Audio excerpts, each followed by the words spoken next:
अस्सलामु अलैकुम दोस्तों, मेरा नाम है उसामा अरशद और आप देख रहे हैं सैम टीवी।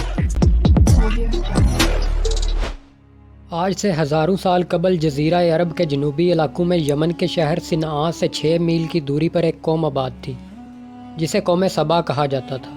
सबा एक बादशाह का नाम था जिसके 10 बेटे थे और वो यहाँ कबीलों की शक्लों में आबाद थे।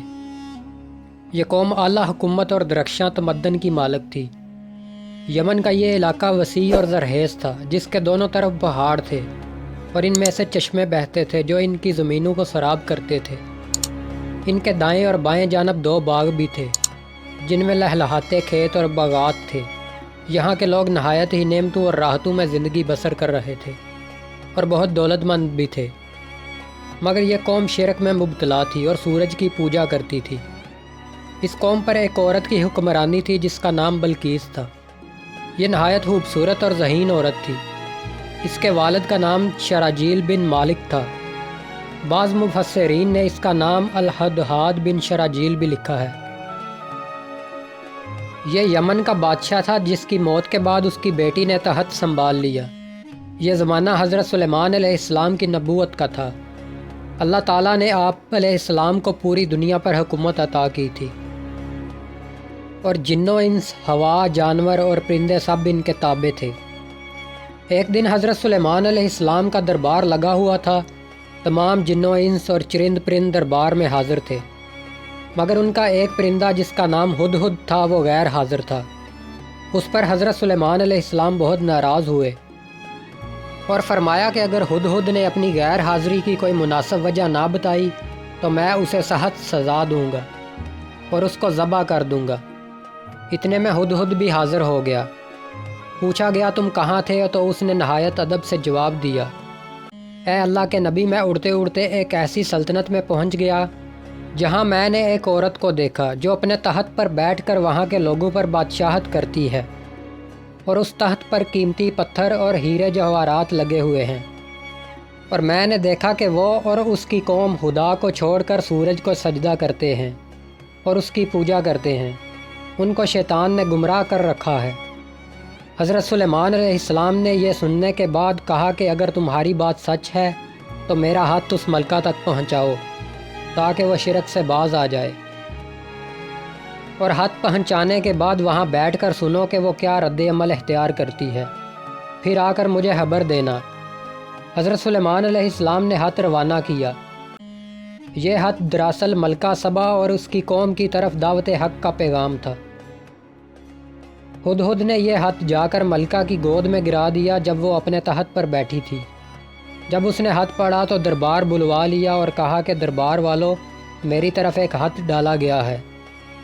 वो सुलेमान अलैहिस्सलाम की तरफ से है, जो कुछ यूँ है कि शुरू अल्लाह का नाम लेकर जो बड़ा मेहरबान नहायत रहम करने वाला है। यह इज़्ज़त वाला हाथ सुलेमान इब्न दाऊद की जानब से मलका सबा बल्कीस की तरफ है। जो हदायत की पैरवी करे इसके लिए सलामती है।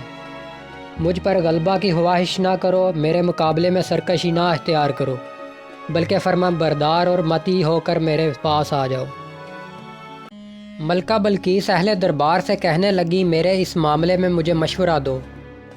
जब तक तुम हाज़िर ना हो मैं किसी भी काम का फ़ैसला नहीं करती। वो बोले, हम बड़े ज़ोरावर और जंगजू हैं, हमें इसका सख्त जवाब देना चाहिए, ये हमारी तौहीन है।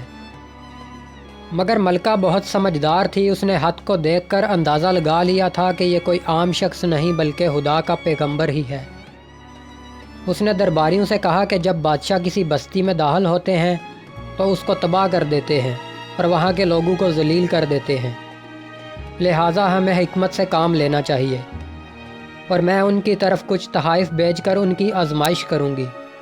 अगर उन्होंने ये तहाइफ कबूल कर लिए तो वे एक आम बादशाह हैं और मैं उनसे जंग करूँगी, और अगर उन्होंने ये तहाइफ ना कबूल किए तो वह यकीनन अल्लाह के नबी ही हैं और मैं उनकी पैरवी करूँगी।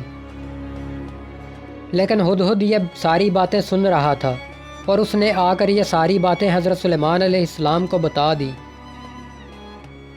हज़रत सुलेमान अलैहिस्सलाम ने जिन्नात को हुक्म दिया कि शहर के दाखिली रास्तों पर सोने और चांदी की बनी ईंटों का फ़र्श बिछा दिया जाए। वज़रा और माले सल्तनत की तमाम कुर्सियों को सोने का कर दिया जाए। دربار کو ہیرے جواہرات سے سجا دیا جائے۔ ادھر ملکہ بلقیس نے حضرت سلیمان علیہ السلام کے لیے تحائف روانہ کیے، جن میں سونے کی اینٹیں، جواہرات، خوبصورت غلام اور کنیزیں اور ملکہ کا ایک خط بھی شامل تھا۔ جب یہ تمام تحائف لے کر قاصد حضرت سلیمان علیہ السلام کے دربار میں پہنچے تو آپ علیہ السلام کا دربار دیکھ کر حیران رہ گئے۔ جب تحائف حضرت سلیمان علیہ السلام کے سامنے پیش کیے گئے تو انہوں نے قاصدوں سے کہا کہ کیا تم میری مال سے مدد کرنا چاہتے ہو؟ مگر دیکھ لو جو کچھ اللہ نے مجھے دے رکھا ہے وہ تمہارے مال سے بھی زیادہ ہے۔ اب تم تحائف ساتھ لے کر واپس چلے جاؤ اور اپنی ملکہ سے کہنا کہ ہم عنقریب ایک زبردست لشکر کے ساتھ ان پر حملہ کریں گے، جن کے مقابلے کی ان میں طاقت نہ ہوگی۔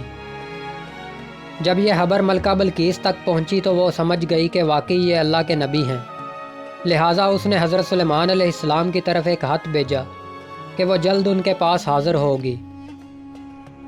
اس پیغام کے ملنے کے بعد آپ علیہ السلام نے اپنے درباریوں سے کہا کہ تم میں سے کون ہے جو ان کے یہاں پہنچنے سے پہلے ملکہ کا تخت میرے پاس اٹھا لائے؟ ایک دیوہیکل جن بولا کہ اے اللہ کے نبی، میں آپ کے دربار برخاست کرنے سے پہلے اس تخت کو لا سکتا ہوں اور اس کام کو کرنے کی پوری قوت رکھتا ہوں، اور میں امانت دار بھی ہوں۔ پھر ایک شخص بولا جسے کتاب کا تھوڑا سا علم تھا، اس نے کہا میں یہ تخت آپ کے پلک جھپکنے سے پہلے ہی لا دوں گا۔ پھر ایسا ہی ہوا۔ حضرت سلیمان علیہ السلام نے اس تخت کو اپنے پاس رکھا ہوا دیکھا تو پکار اٹھے، یہ میرے پروردگار کا فضل ہے تاکہ وہ مجھے آزمائے کہ میں شکر کرتا ہوں یا ناشکری۔ میرا پروردگار بے نیاز ہے اور وہ اپنی ذات میں بزرگ و برتر ہے۔ مفسرین کے مطابق وہ شخص حضرت سلیمان علیہ السلام کا کوئی دوست تھا جس کا نام آصف بن برہیہ تھا، اور بعض کے مطابق وہ آپ علیہ السلام کا خالہ زاد بھائی تھا۔ کہا جاتا ہے کہ اس تخت کی لمبائی 80 ہاتھ اور عرض 40 ہاتھ اور اونچائی 30 ہاتھ تھی۔ اس میں قیمتی موتی، یاقوت، زمرد اور ہیرے جواہرات لگے ہوئے تھے۔ حضرت سلیمان علیہ السلام نے اس تخت میں تھوڑی سی رد و بدل کر دی اور اسے پہلے سے بھی بہتر بنا دیا۔ آپ علیہ السلام نے جنات کو ایک محل تعمیر کرنے کا بھی حکم دیا جس کا فرش شیشے کا ہو اور نیچے پانی کا چشمہ بہہ رہا ہو اور اس میں مچھلیاں اور دوسرے آبی جانور ہوں۔ پھر ایسا ہی ہوا، آپ علیہ السلام کے حکم کے مطابق ملکہ کے آنے سے پہلے محل تیار ہو گیا، اور جب ملکہ بلقیس آپ علیہ السلام کے دربار میں حاضر ہوئی تو آپ علیہ السلام نے پوچھا کیا تمہارا تخت بھی اسی طرح کا ہے؟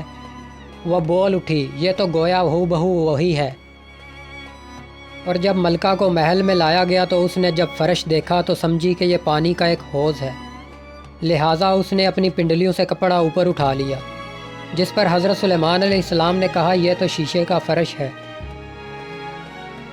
جب سبا کی ملکہ نے سلیمان علیہ السلام کی ساری حکمت اور اس محل کو دیکھا جو حضرت سلیمان علیہ السلام نے بنوایا تھا، اور آپ علیہ السلام کی سیڑھی کو جس کے ذریعے وہ خدا کے گھر جایا کرتے تھے، دیکھا تو اس کے ہوش اڑ گئے، اور اس نے کہا وہ سچی خبر تھی جو میں نے تیرے کاموں اور تیری حکمت کے بارے میں اپنے ملک میں سنی تھی۔